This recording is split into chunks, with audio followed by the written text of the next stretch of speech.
Servus and welcome to Flo's German Kitchen. I'm Flo, this is my kitchen, and I show you how to cook the German way. Today is the first time where you decided what I'm gonna cook today. You voted on my community tab and you voted for Kartoffelsuppe, potato soup, and that's what we're gonna cook today. It's rainy outside, it's definitely summer is over, it's getting cold, and that's the perfect time for a warm, hearty soup. Kartoffelsuppe. For the Kartoffelsuppe we need potatoes, of course. We need what we call Suppengemüse in Germany. That's traditionally leek, carrots, celery, onions, and some parsley. I use some bacon for my potato soup, a bit of broth. You can take vegetable broth, chicken broth, beef broth, whatever, just some good, tasty, hearty broth. I take beef broth, some bay leaf, salt, pepper, and of course a good guzzle of German beer.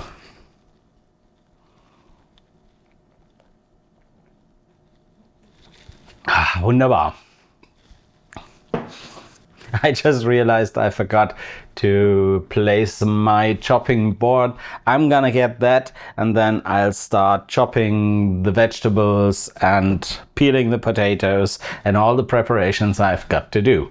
Flo wakes up, leaves are falling in the kitchen. He's calmly calling, he does. Nowadays the potato is considered a very German vegetable.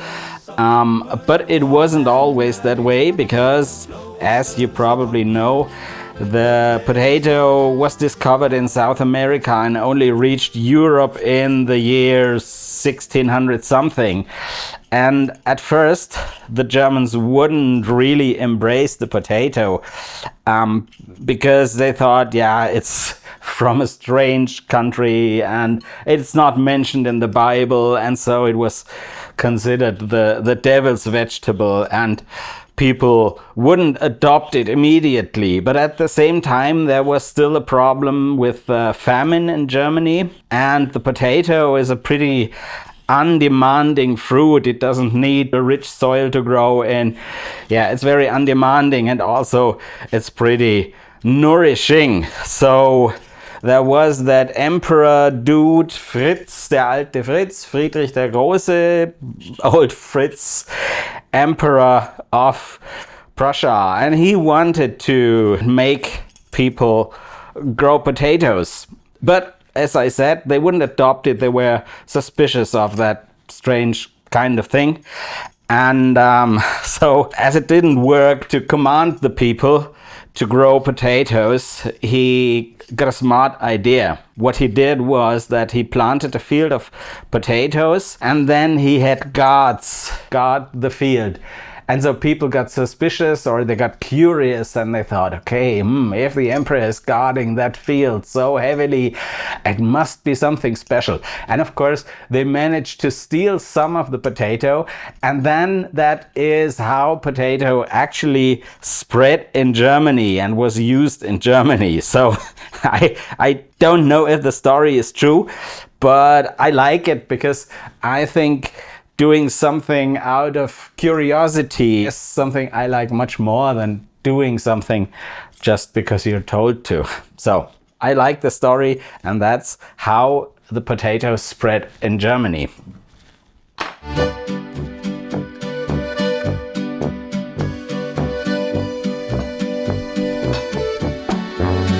So I cut the vegetable, and it doesn't need any special cut because later on we're gonna blend the soup anyway. So just cut it into small pieces, like that size. That's small enough.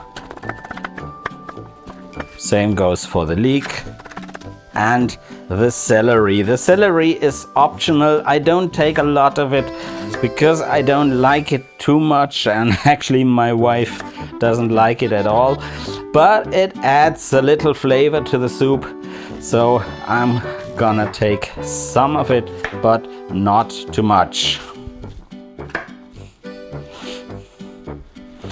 What I like a lot is onions. That's why I'm taking a lot of it. And I just put everything on one board because as it's gonna be blended later on, it also doesn't matter in which order I start frying the vegetables because it's gonna be, soup later on. I'll set the vegetable aside, and next is to start cutting the potatoes. It is probably boring to watch me cut potatoes, just as boring as it is to cut potatoes.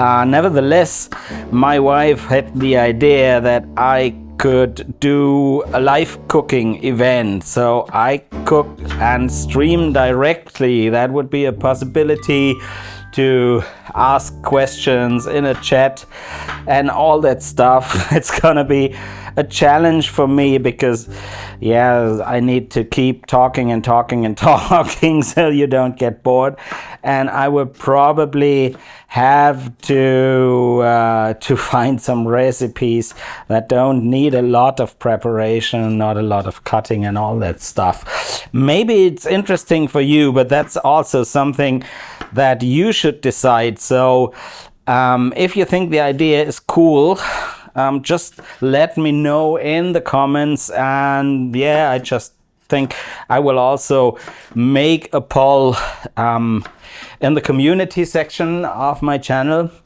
and you can decide whether I should do a live cooking event. The challenge will be to find the right timing for that, because most of you are from the US, and that's quite some difference in the time zone. So if I do that live, I would probably have to start cooking like 2 o'clock in the morning or something.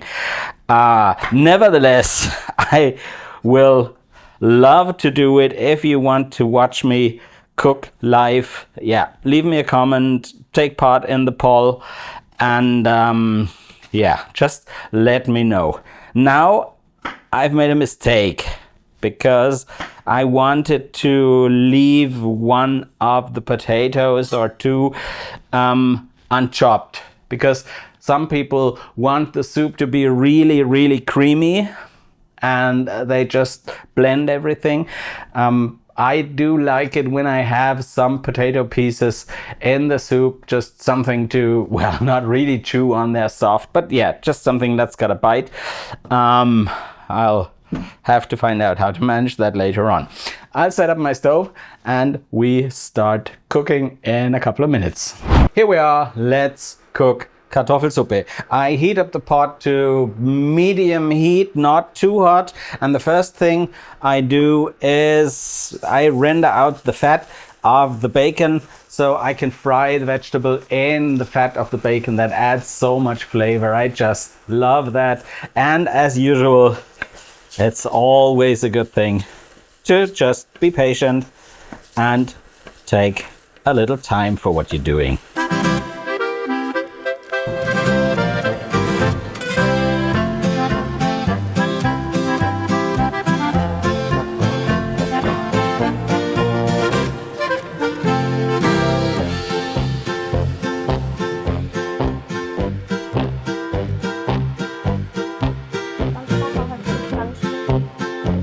Now there is a solid coating of bacon fat on the bottom of the pan. Time for me to add some more heat, because what I want as the end result of the frying is that the bacon bits are really crisp. Yes, this looks like we're getting closer to what I want. What I realize is that in many of my videos I tell you that patience is a very important thing when cooking stuff, to just give it time, and it definitely is, but at the same time for me that's pretty much of a challenge, because patience is not exactly one of my most prominent virtues. So what I do is that I steer a lot more than I have to, simply to be occupied. Also, what I do like is to just watch how my ingredients are developing. It's almost something meditative. I don't know if that's an English word, but I hope you understand what I mean. To see how that bacon turns into a more and more crispy bunch of flavorful bits is something that I really like. And with a few like that, my patience isn't tested too much when cooking. And another good usage of the time it needs is to have a good guzzle of German beer.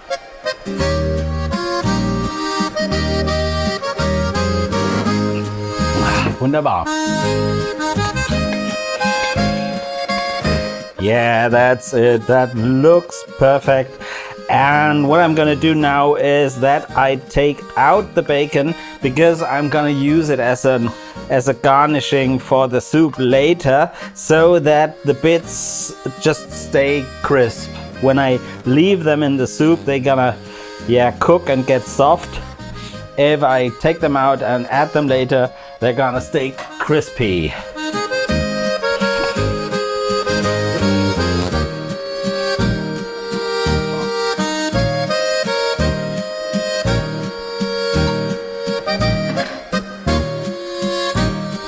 Oh, lovely. Now it's time to put in the vegetable.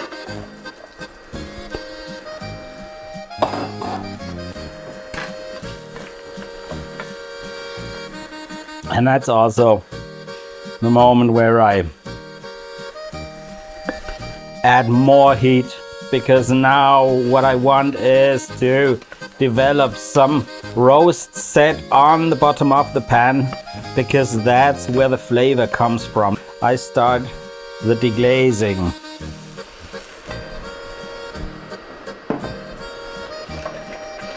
You can see all those roast flavors just get into the soup. The bottom of the pan is clean again. That's gonna be lovely, I swear. I add more of the broth. Actually, I add everything.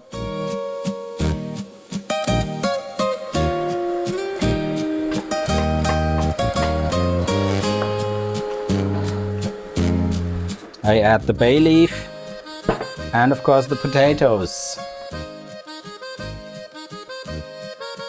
The potatoes and vegetable need to be fully covered with liquid. As you can see, that's not yet the case. I had a little too little broth.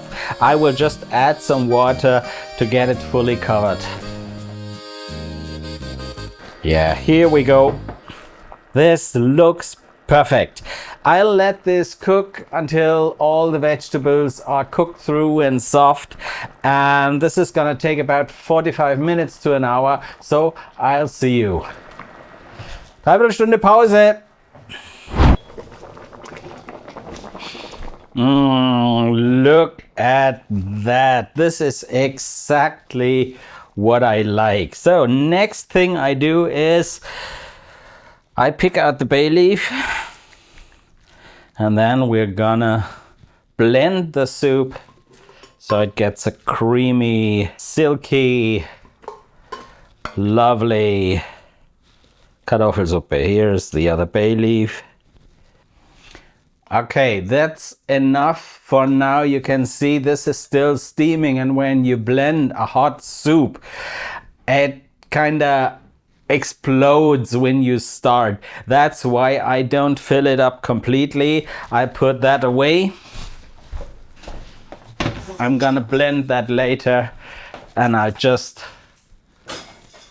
start with that. This is my German Rummelsbacher blender. It's got a lock, so this is not going to get in my face, but yeah, always be careful.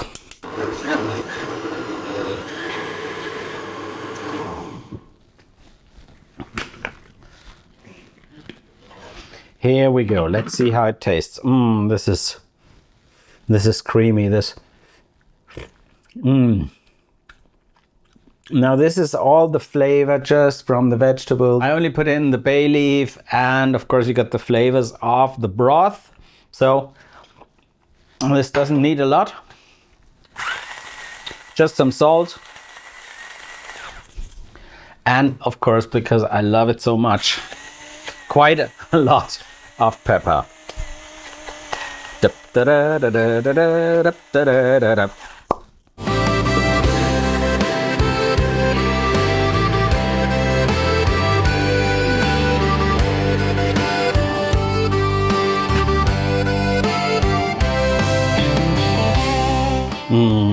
I don't have to try that again. I'm sure it's gonna be just perfect. So let's get it on a plate.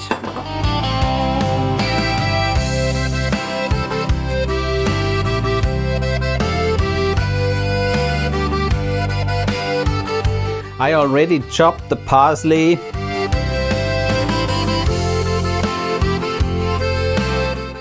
And of course, those wonderful crispy bacon bits. And for the looks, some pepper. That smells lovely, flavorful, hearty, warm. It's just perfect when fall comes.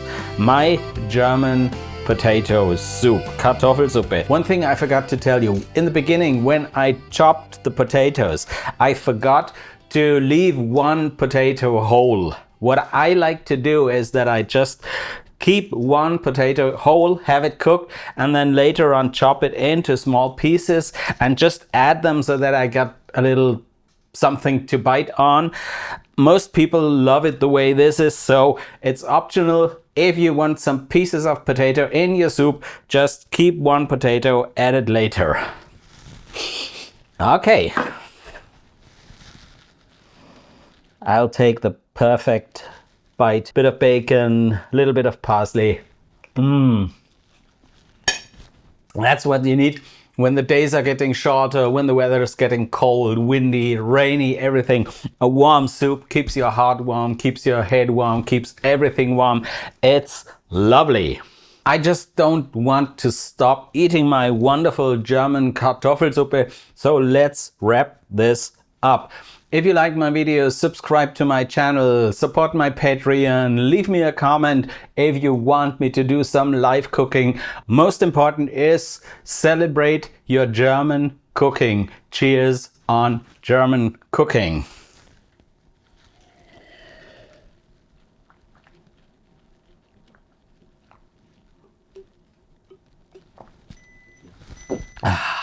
Wunderbar.